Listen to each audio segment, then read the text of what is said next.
We're going to start with David Hume versus René Descartes. Mm-hmm. This is a tricky one, right? René Descartes represents the rationalist school of philosophy. Rationalists believe that there's such thing as innate knowledge, that you can know things without any need for experience. Descartes' famous Cogito ergo sum, I think therefore I am, is perhaps the most famous phrase in the history of philosophy. It pulls a lot of weight. I think that to a certain extent, Descartes, though, as a victim of his own success, a lot of his more significant accomplishments are in maths. So he almost invented analytic geometry, sort of as a field. That you know coordinate systems. That's Descartes. Those when you have a kind of XY coordinate system, Descartes invented Cartesian kind of coordinates. Yeah, it's this fantastic unification of algebra and geometry. But of course, philosophers tend not to notice about that quite as much, even though that's talk about global impact. That's pretty major. Yeah. And representing this rationalist school of philosophy as well pits him quite nicely against David Hume, because David Hume is often seen as the archetypal empiricist philosopher. And these are two schools of thought that oppose each other. Empiricists think that all knowledge comes from observation and experience. Rationalists think that there is such thing as innate knowledge. So Descartes' I think, therefore I am, is a way of saying, I don't need to look at anything, I don't need to do any scientific investigation, I can just sit in my armchair, close my eyes, and know that I exist. Yes, a priori. Exactly. Whereas Hume believes that all knowledge is sort of grounded in the a posteriori, which means after the facts. So we've got these two schools rubbing up against each other, and in a way, if we endorse Descartes or Hume, it seems like we might be endorsing one of those schools of philosophy. However, I think it's fair to say that although David Hume is incredibly influential, especially over like atheists, I think therefore I am is just so like foundational. Although has come up against quite a lot of pushback. That's true. I mean, you, as far as I'm aware, your interpretation of Descartes, which I think is probably the more plausible one, is that it's not a formal argument. It's a kind of baseline intuition. And I think that's probably the strongest way of conceiving of it, because I think therefore I am, if you put it in propositional form as there is some, or in order to doubt, there must be some doubting going on. In order for there to be doubt, there must also be a doubter. Therefore, if I am doubting, then I exist. I doubt, therefore I am. Or I think, therefore I am, as it's later put. Then the argument doesn't quite work, because the second premise is fine. It's very plausible. If there's doubt, there must be a doubter. Very few people would dispute that. But considering that Descartes' project here is to build his epistemology on purely what can be known with absolute certainty, then that second premise is often called into question. Yeah, interestingly, Descartes is often painted as trying to come up with what we can know with certainty. But what Descartes really does is shows what we can't doubt. Yeah, which is not quite the same thing. Descartes is in meditations on first philosophy. And what we mean by first philosophy are our foundational principles. And what Descartes does is he realizes that there are loads of things he could in principle doubt. Maybe this chair doesn't really exist. Maybe you're just an illusion. And so what he does as a tool is he treats everything that could possibly be false as if it is false and sees what's left over, right? And so he thinks to himself, well, as long as I'm doing some kind of thinking, can I doubt that I exist? Well, if I'm doubting, I'm thinking. And that means there is something doing thinking. And so it's impossible to doubt that I'm thinking, because doubting is a kind of thinking. But that's not quite the same thing as saying I'm certain that I exist. It's saying that I can't doubt that I exist. And I think that that's a much stronger way of putting the argument, right? Because especially as you move on to later thinkers, like Kant's a really good example of his style of transcendental argument, especially as it's been interpreted by later thinkers like Barry Stroud, for example, kind of interprets transcendental arguments, which are arguments of the form, you already believe this, therefore necessarily this must be true. This is true, therefore necessarily this is some precondition of that original thing being true, for therefore that must also be true. Yeah. And Barry Stroud reinterprets these kind of transcendental arguments as effectively, you believe this, therefore you must also believe this as a precondition to this. And in some ways, this more slightly pragmatic framing of the Cogito argument, I think actually holds quite a lot of water. Yeah. I think that, I think it's Russell that ends up, absolutely hammering Descartes for this assumed second premise. But if you paint it as just, can can I express doubt without assuming that I exist? Yep. And actually, there's a strong argument to suggest, well, maybe I can't know it for certain, but at the very least, my belief that I exist is a precondition of my statement, I doubt. Yes. Now, as you say, there are different interpretations of what it means. Some scholars think that it's a mistranslation. I think, therefore I am. It first shows up, I think it first shows up in French. Je pense donc je suis. Yeah. And there is an argument to say that instead of this meaning, I think, therefore I am, it should mean something like, I am thinking, therefore I exist. It's not a syllogism. It's not, well, premise one, I am thinking, conclusion, therefore I am. It's just a singular intuition of the mind that by thinking, I just know that I exist. It's just that our language has to capture it in and sort of, if this, then this. Yes. But that really what's being gotten at is just a singular intuition happening all at once in the mind. There's debate about which of those Descartes meant. There's a debate about which of those actually works. But at the very least, this is incredibly influential. And Descartes is often seen as the founder of the Western philosophical tradition. He is put up against David Hume a fair bit. I can imagine so. I mean, but Hume doesn't have that same position in the history of philosophy as, like, the father. You have a bit of beef with Hume though as well. I do. I think Hume's overrated in many respects. I just did a video on whether ChatGPT can, or why it can't draw a full wine glass, which was extremely popular. Can't remember where I got the idea for that video actually. now that it comes to it, some clever clogs decided to send me a text, and I exposit some of Hume's views there. But Hume thinks that all knowledge comes from the external world. But he comes up with a counterexample, which I explained in that video, the missing shade of blue, and then he admits that it is a counterexample, but then just says we should ignore it. But then previously said the only way that he can prove his thesis is by saying, well, you come up with a counterexample if you're so clever. There are many things about Hume which I just think are overrated in terms of the actual philosophy. Like, I'm pretty sure Hume doesn't think we can know that parallel lines won't intersect. So if you have two parallel lines and they stretch on infinitely, they will never intersect with each other, right?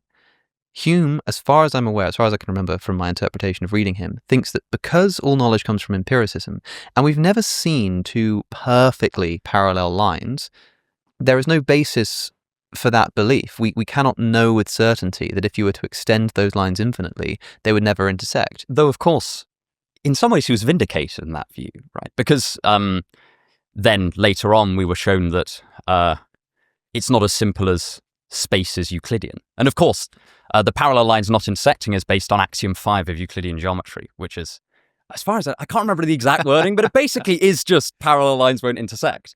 And of course, general relativity theory has shown us that actually no, parallel lines in terms of the actual geometric structure of space-time as, oh God, I always get this wrong, a 4-dimensional Riemannian manifold, I think, is the technical terminology for it. I don't know the maths behind it. Sorry, everybody. There's going to be a lot of this today. Sorry. It's so far over my head. But effectively, one of the consequences of this non-Euclidean view of space-time is that actually, given the right gravitational conditions, parallel lines can intersect. Or parallel lines in as much as I think that technically parallel lines there are conceived of as beams of light in a vacuum. Having said that, I don't think that's what Hume had in mind. No, absolutely not.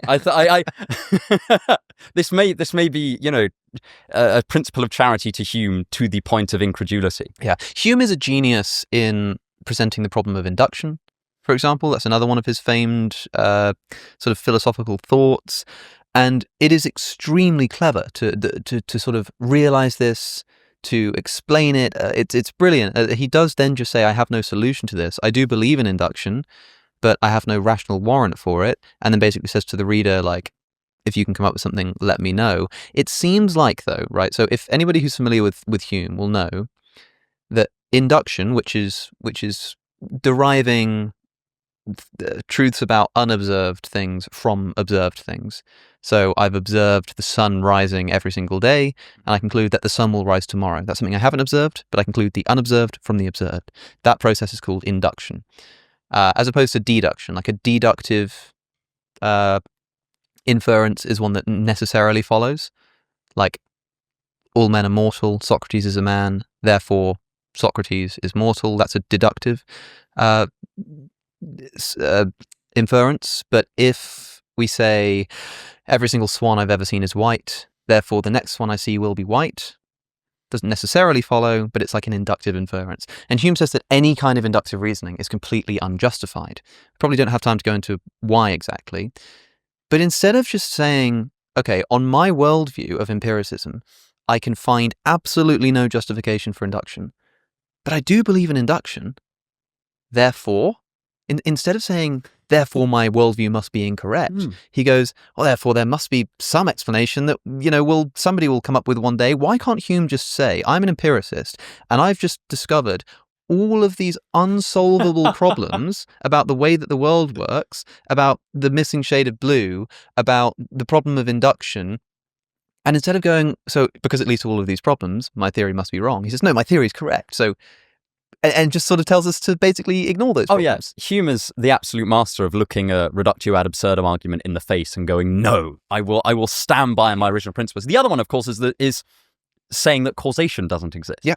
Which seems absurd, right? And this idea that actually we never observe one thing causing another. We only ever observe two events happening next to one another in constant regularly. Conjunction. Yes. And thus we observe we infer a necessary connection. But all of it because Hume says, there's no, I can't justify causation because I look at the objects, I look at one billiard ball hitting another, and I can't, this causal principle, I can't find it in the ball, I can't find it in the other ball, I can't find it in the snooker cue, like, I can't find it anywhere. But that assumes that it is something that's subject to empirical observation. And so it's the very fact that he's an empiricist that makes him rule out the possibility that causation can just exist as an immaterial principle of the world. Now, there is an argument that you could make that says induction, Hume's right, on empiricism, induction can only be justified or can't be justified on empiricism. But induction is justified, therefore empiricism is false. And I do think that to a certain extent, Kant does so much justice to a lot of what's good about Hume while recapturing a lot of more common sense notions, recasting causation as a synthetic a priori aspect of the phenomenal world and stuff like that. I think that, I really like Hume because I think that he is possibly the greatest skeptical thinker. Yeah, that's the thing, man. He really someone is. Like Pyrrho, even more skeptical than Descartes by far. Descartes plays with skepticism, but Hume is all throughout his works is saying, here are the limits on what we can know. But do you think, because Descartes' entire project is a radical skepticism? Like Hume never doubts the validity of his senses. He never doubts that 2 + 2 = 4. Descartes even doubts that. Descartes pushes this doubt as far as he possibly can. I suppose it's that Descartes does do that, but he does it for one chapter of one of his books. Yeah. Whereas Hume's entire project is skeptical. Blaise Pascal said that he can never forgive Descartes in the Pensées. He says, I will never forgive Descartes because he sort of brings up God in, I think, the second or third chapter, establishes God's existence as a way to ground his epistemology. He does, I think, therefore I am. Then he uses, people forget this, the most famous phrase in philosophy, I think, therefore I am. Descartes then uses the same reasoning to establish God's existence. Well, it's clear and distinct ideas. Straight afterwards, yeah. And they sort of... He uses exactly the same thought to establish God's existence. And then says, because God exists, I can sort of justify the rest of my senses.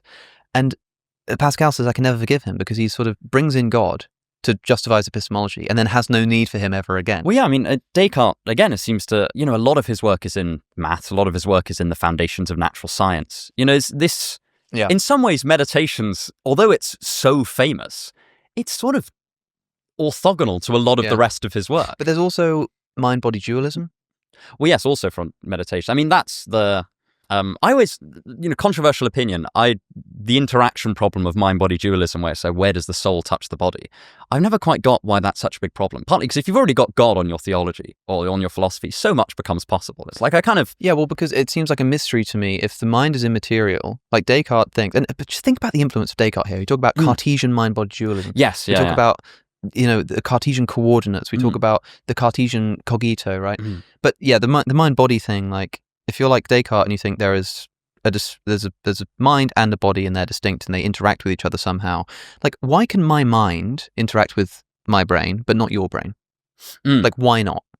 And you might think, well, because in some sense my mind is inside of me, but no, if the mind is immaterial, it has no spatial location. Well, yes, exactly. I think this is... So it is as much a mystery that my mind can affect my brain as it would be if my mind could affect your brain. That would be mysterious. Yeah, and he attempts to solve this by appealing to the pineal gland, yeah, brain, which is amazing. Well, to a certain extent, I don't think he needs to, because he's got divine providence in his philosophical toolkit. He has a trump card that neither of us could ever dream of. There are things that God just still kind of can't do, or that still wouldn't make sense. It's still unclear. Like, maybe God just designs it so the mind interacts with the body, but the mechanism of how that works is still a complete and utter mystery, you know? I suppose, but to be honest, I think that, Christianity has a lot of mysteries. It's got the Trinity, it's got the incarnation. True. I think that that Descartes could potentially appeal to that. Yeah. I mean, obviously, it's a really unconvincing answer for somebody like us, because, I'm pretty skeptical of the Trinity, and I'm pretty skeptical of the incarnation.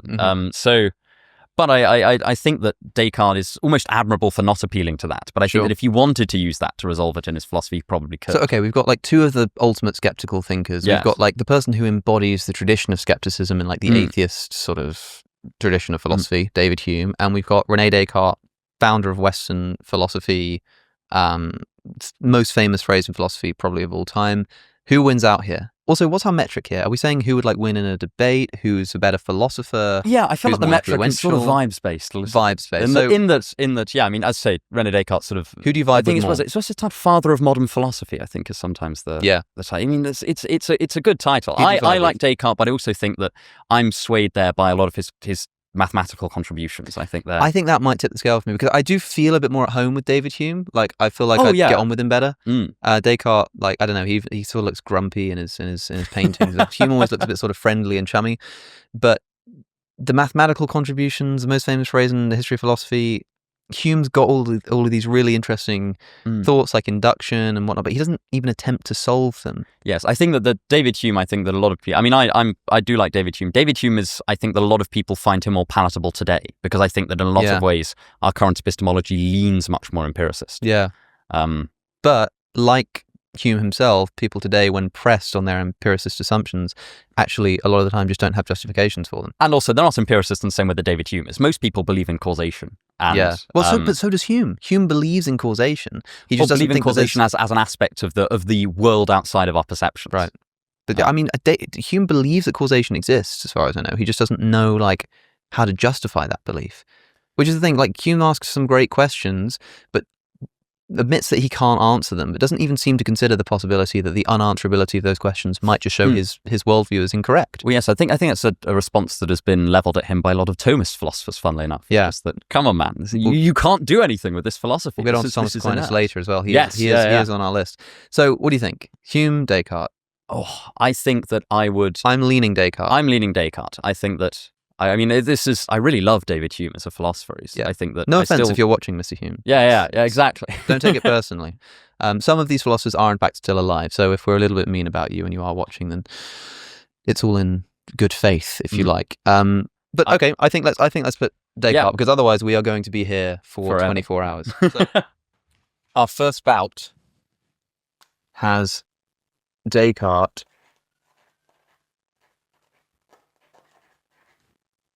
in the middle.